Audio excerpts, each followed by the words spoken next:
Hello? I'm sorry, guys. Can you guys hear me now? Yeah, I'm sorry. I was talking this whole time. I didn't realize my microphone was muted.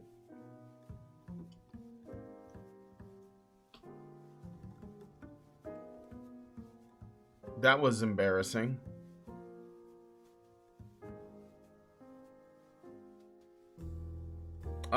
So I was talking about... I am really sorry about that. I was talking about a bunch of shit, actually.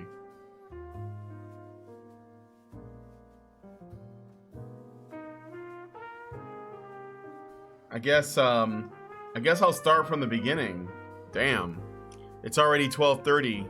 I was talking, and I missed the window to say what I wanted to say multiple times. So I guess I'll start at the beginning. I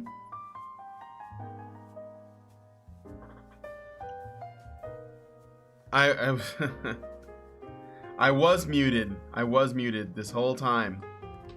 Didn't even realize it. Anyway, looks like this guy got boner from getting hit. Hold on a second, let me fix that. That's not the message I want to send.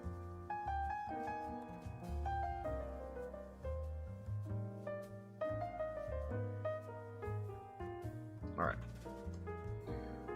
So, what I was saying is, hold on.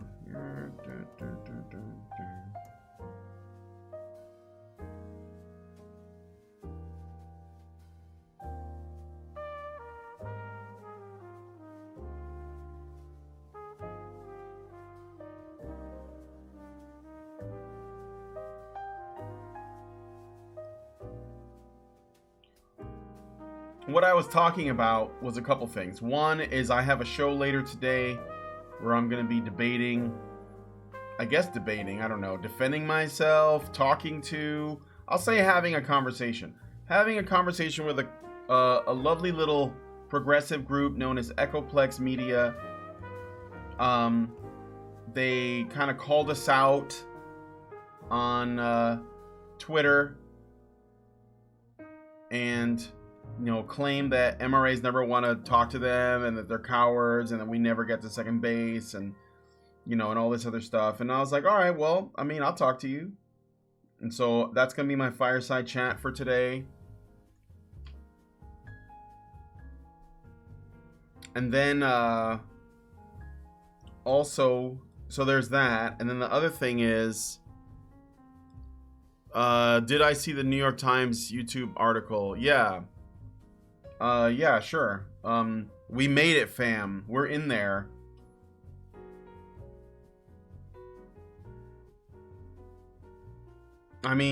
Not surprising. I think that it's all coordinated. It's part of the same, I guess you could say it's part of the same, like, they're all, like, on the same page, right? Talking to each other, clearly colluding.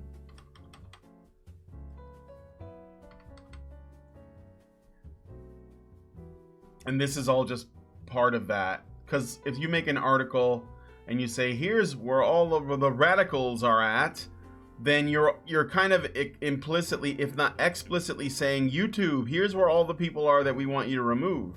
Right? Just go through and take all these channels away and we'll be good. And I think that's what the goal is. It's like putting all of the evil in one place, in what they at least how they see it. And I think that's on purpose. But, what do I know? But yes, clearly that's what it is. No, but the thing I was gonna, the other thing I was saying was, so dumb that I didn't realize this. So I'm gonna be debating some guys that think I'm a virgin. Speaking of virgins, I got an incel to come on, one that runs the forums. So I'll probably talk to him in a couple weeks. I'm going to be hosting a debate, or at least I'm going to be involved in some capacity in another debate between Allison and this Some Dumb American and Sinatra Says regarding Memorial Day. It's going to be a busy couple of weeks. That's funny. What's funny is that Takedown MRA's claim that Hotep, who you had on a Fireside Chat, was alt-right.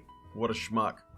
Yeah, well, I've heard that because he's appeared on Red Ice TV, Hotep Jesus. So I guess that's why they think he's alt-right. I don't, honestly, I'm still not entirely sure. I mean, I know kind of what Hoteps are after, but I'm not entirely sure that they're entirely sure of it. And this is based on other conversations I've had, because it's like they still believe in some of the leftist ideas. They just believe in a different approach to solving those problems. So like the leftists believe in, you know, we live in a white supremacist society that needs to be dismantled. Hoteps believe that too. They just have a different idea on solving the problem. So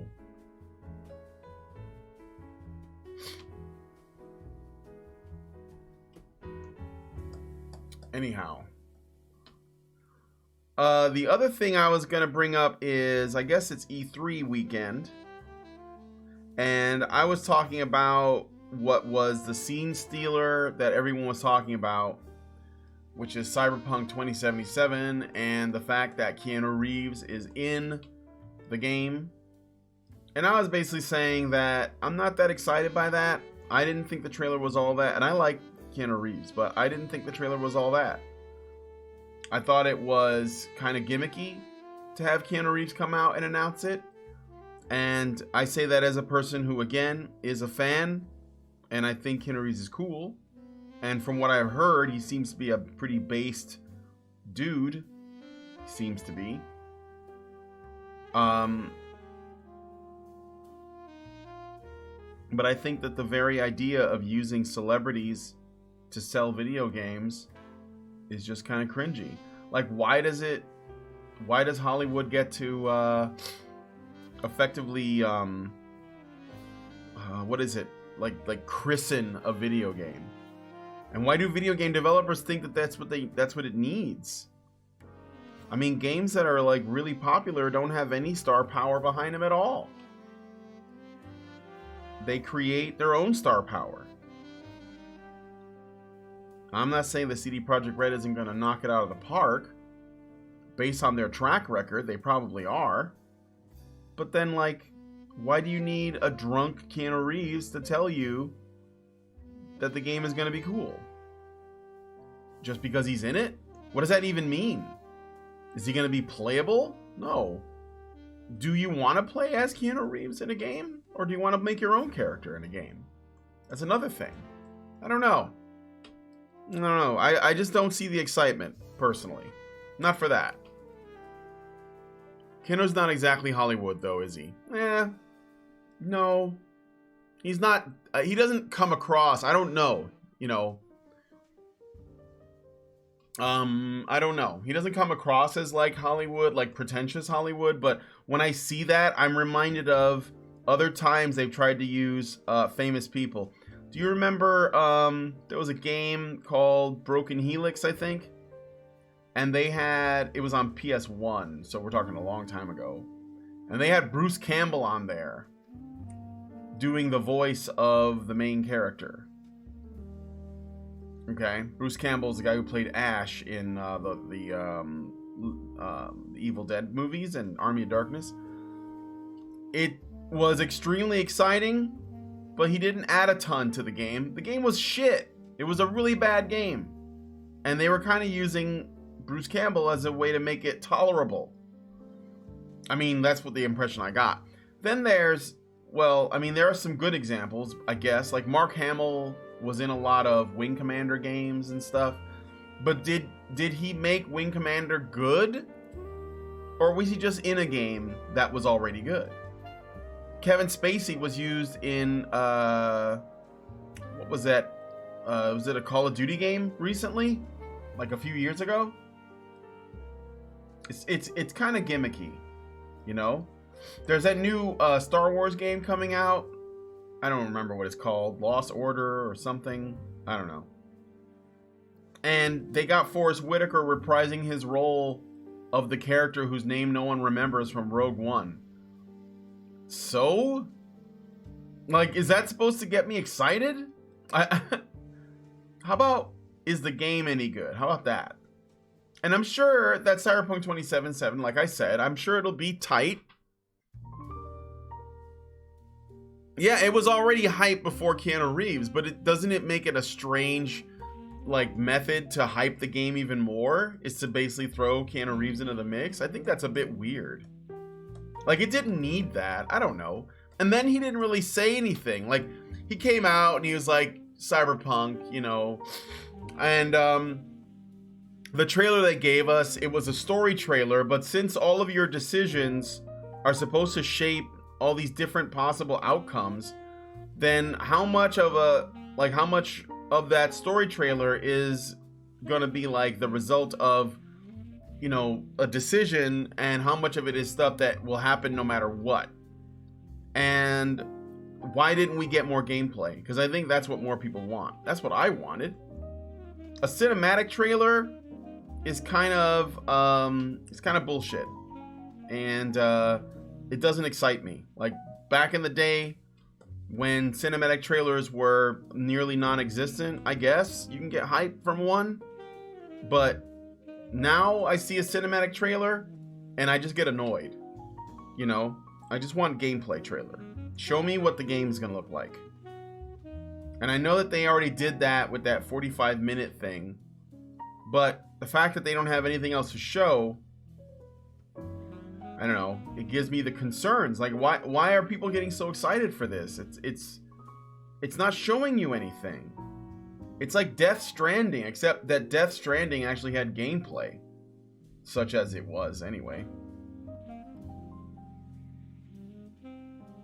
I'm a little bit worried. I want Cyberpunk to be really good, and I like Keanu Reeves, but don't use Keanu Reeves to tell me the game is going to be good. Just show me the game. That's what I'm saying. Just show me the game.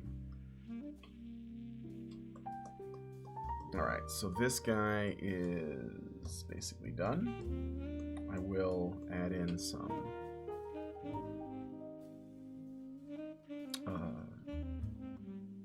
blacks.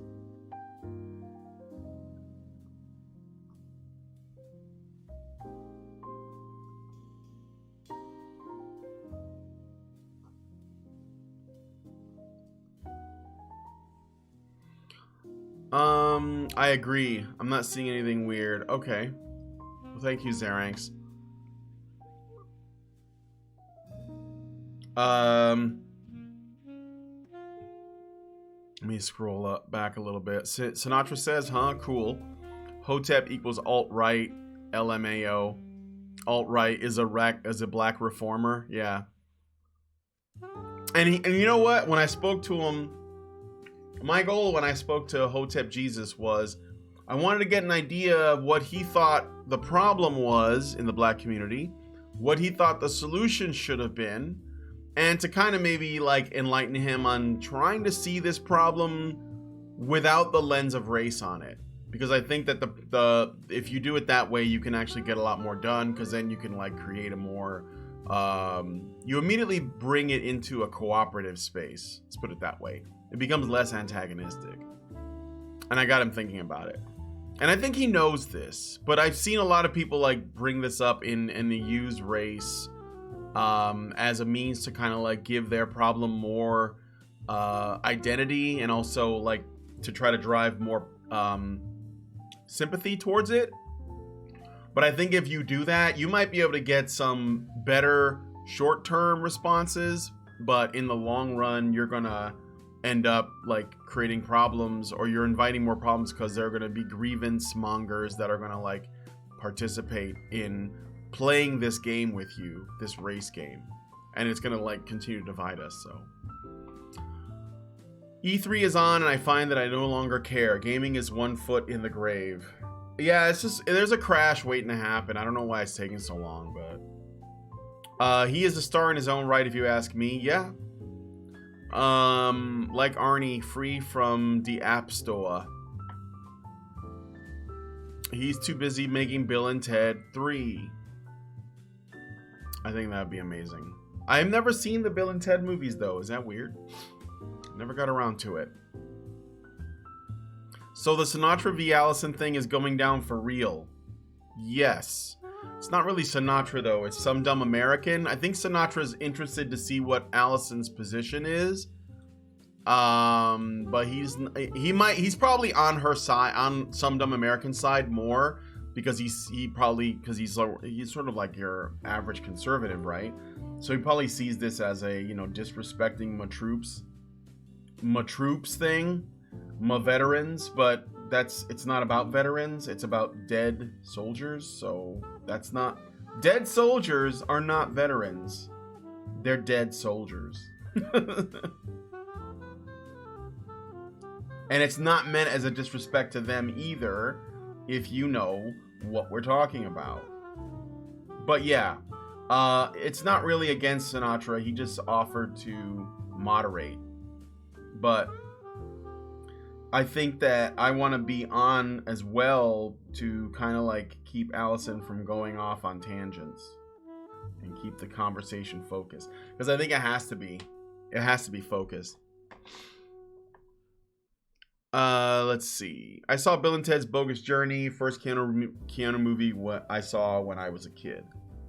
Hey, Neela. Martin Sheen was in Mass Effect 2, and that was kind of trash. He was? I never played the Mass Effect games.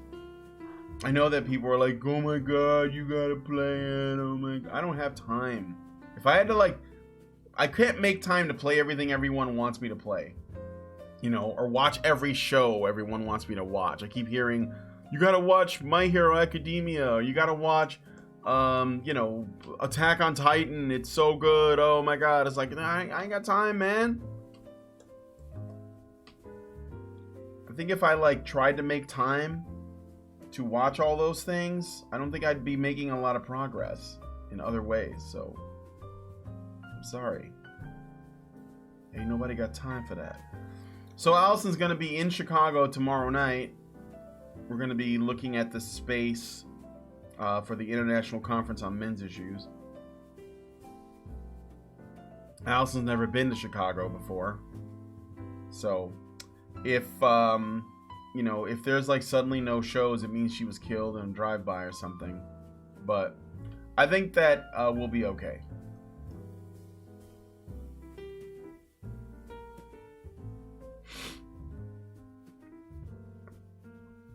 If you're going to play Mass Effect, just play the first one and make up your own idea of what happened after it ends. It'll be much better. Oof. Oof. It's not like the far left gave a fuck about veterans living or dead. No. I mean, I guess, I don't know. I don't know about the far left. I think liberals are against war. Like they're you know, they're anti-war types, and I'm for that, anti-interventionalist and all that, you know. But the left just sees all that as just like colonialist intervention, like to spread their imperial capitalist ways, whatever buzzwords they want to use. And I think that comes more out of hate than and a desire for revenge and all that, rather than simply like being against you know, intervention, military intervention on principle. And I think the main problem with that is, at least one of them, is that the rest of the world wants the United States to do that shit. Like other countries in the UN, they're for this, they just don't want to do it themselves. They want the US to do it. And so like the US does it, and then they also get blamed for being, you know, whatever the fuck, imperialist, colonialist scum, whatever you want to call it.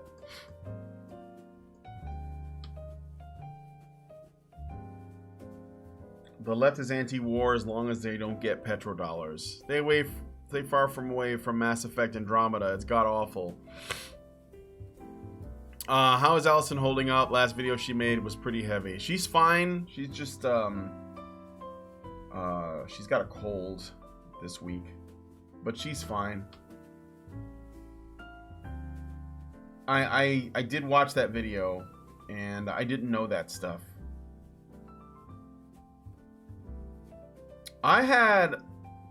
This might be a little bit personal, but I had something really emotional happen to me over the weekend.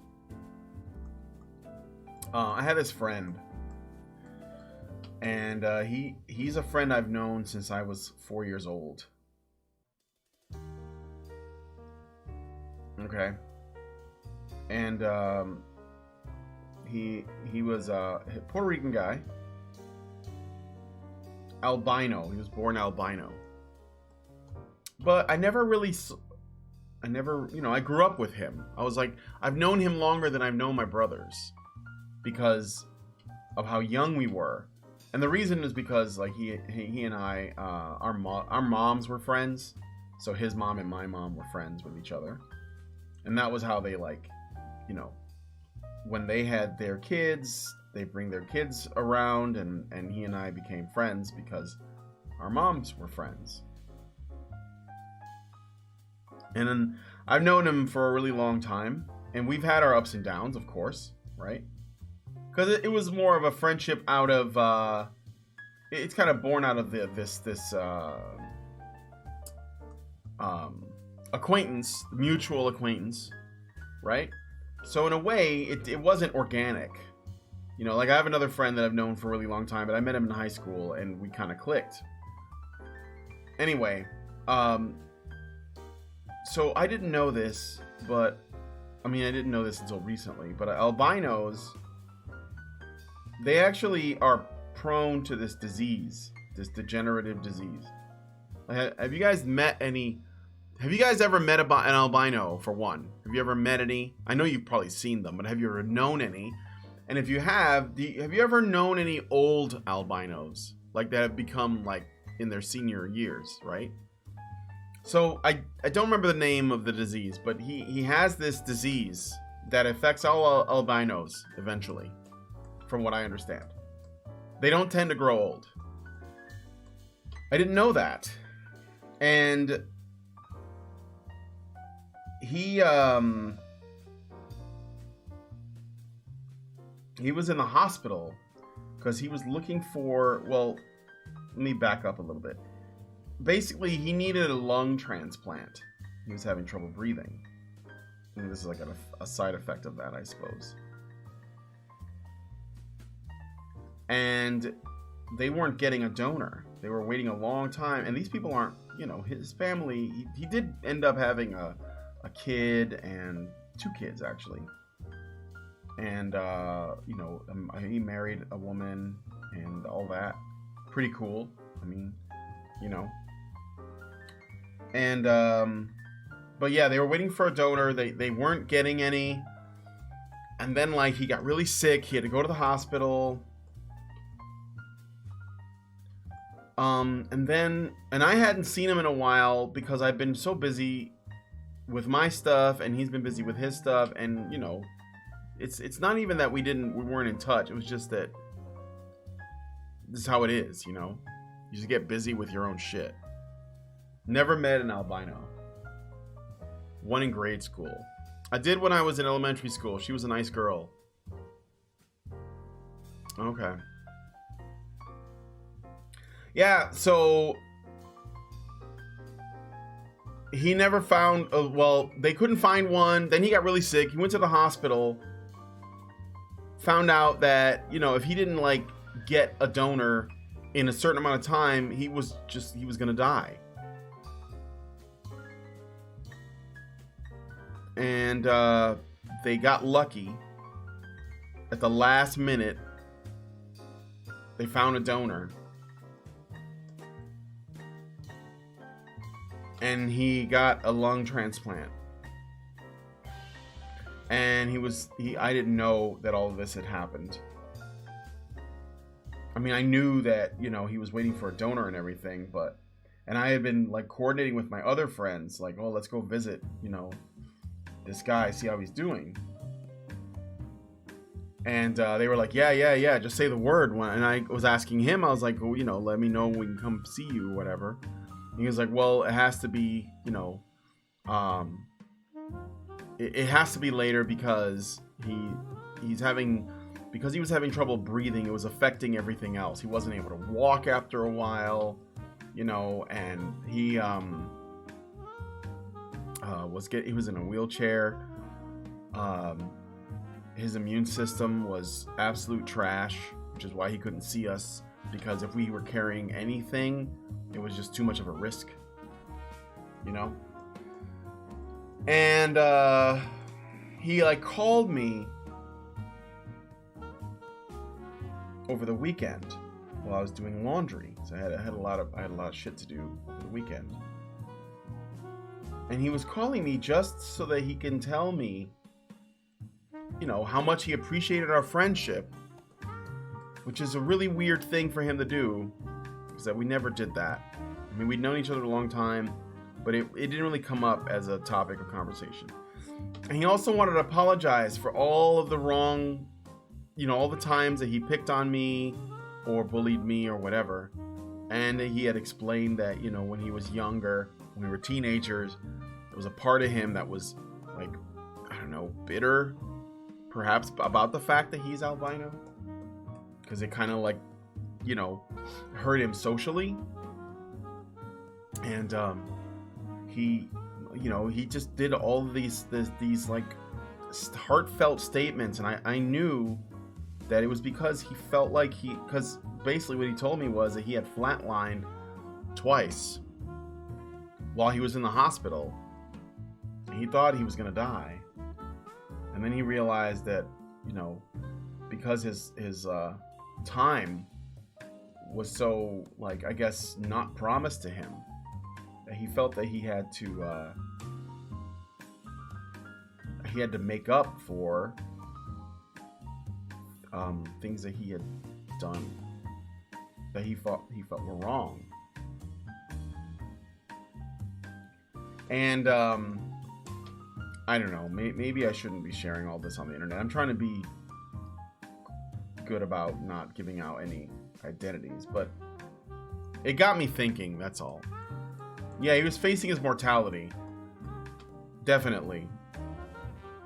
And it just got me thinking, you know? Like, it got me thinking because I hear a lot from feminists about how men don't know how to talk about their feelings. And while we didn't like talk about them in the way that feminists think we should have, there was definitely a powerful moment that he and I shared in that phone conversation. And it was only a phone conversation because if I couldn't go down there to see him because it was too much it risked him too much. It put him at risk. And I you know, when I think about that, it just makes me really angry that there are people who tell me that men's problem is that they're not talking about their feelings the right way. You know? That's what made me mad. That's why I was thinking about it. And it wasn't just because of that. It was just that there's nothing wrong with men. There's nothing wrong with men as we are. You know? What needs to be said gets said.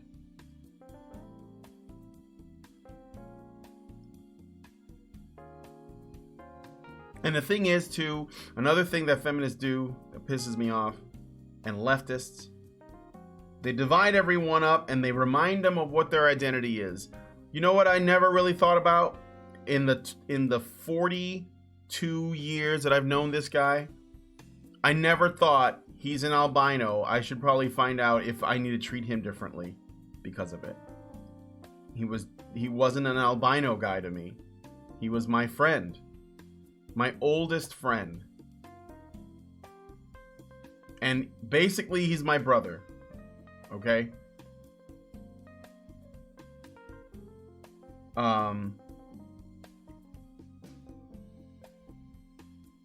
That's the thing that pisses me off. Because they make me think about him in terms of him being an albino. An albino Puerto Rican. So I guess an albino Latino now. And it's so diminishing. Because that doesn't even begin to describe him.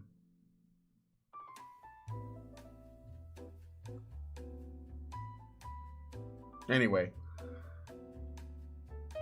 He's gonna be fine. He's like one of the toughest fucking guys I know. And, yeah,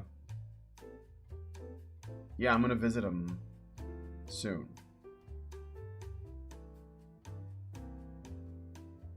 Just as soon as he tells me he's ready. But I've had that on my mind. You know, we grew up poor kids in Humboldt Park here in Chicago.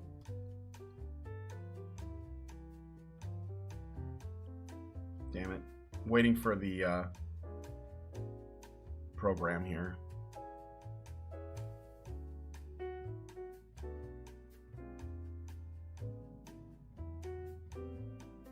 Are you guys still hearing music? Because I'm still having problems with the audio. I think so. It should still be playing.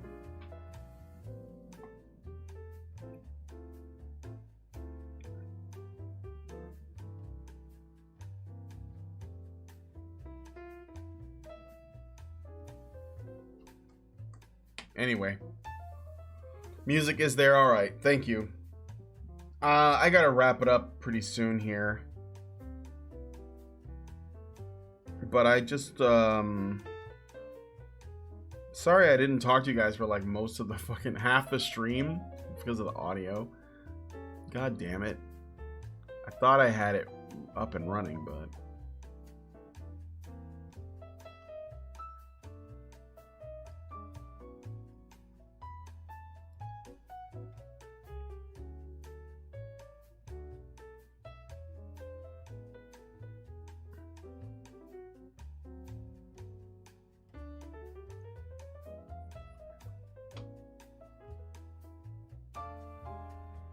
Anyway, yeah, so it's 1.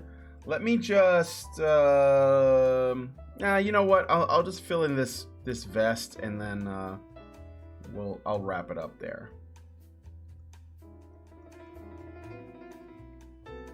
Oops, wrong.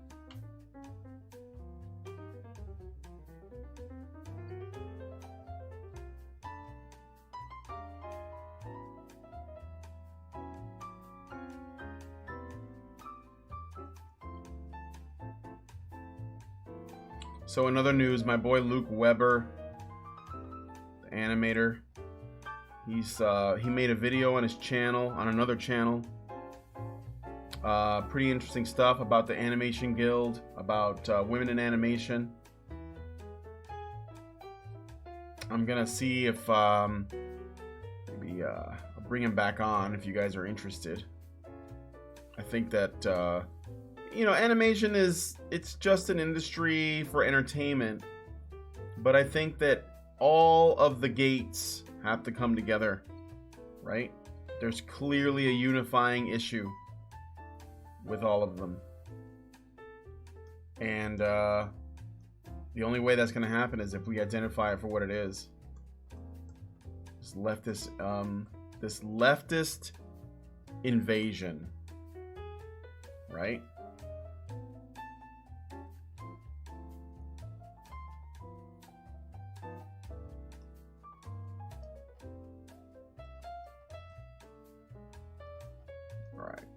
So let me just do one more thing here. This.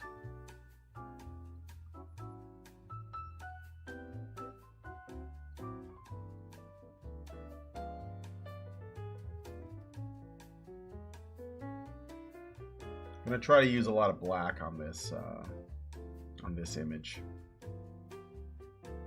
shade in things and whatnot.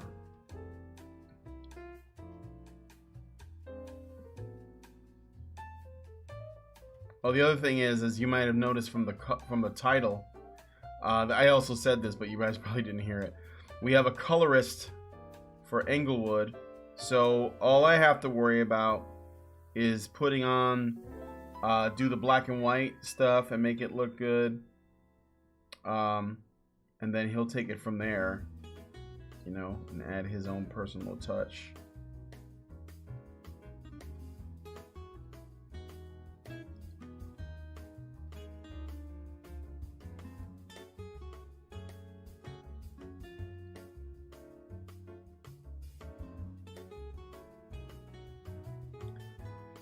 Go.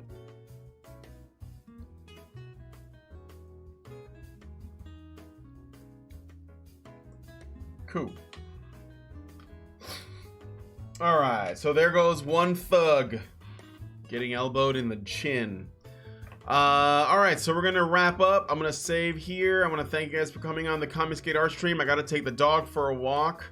If you guys enjoyed this content, please give me a like.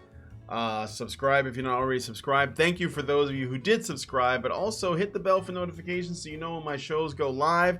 I'll see you guys tomorrow at noon, and then after that I might not see you guys until next week. It depends, because Allison's gonna be here on Wednesday and she's probably gonna need me to be doing stuff all day. So, but I'll see you guys tomorrow. With that said, I'm gonna get out of here. Thanks guys for coming on the Comicsgate art stream.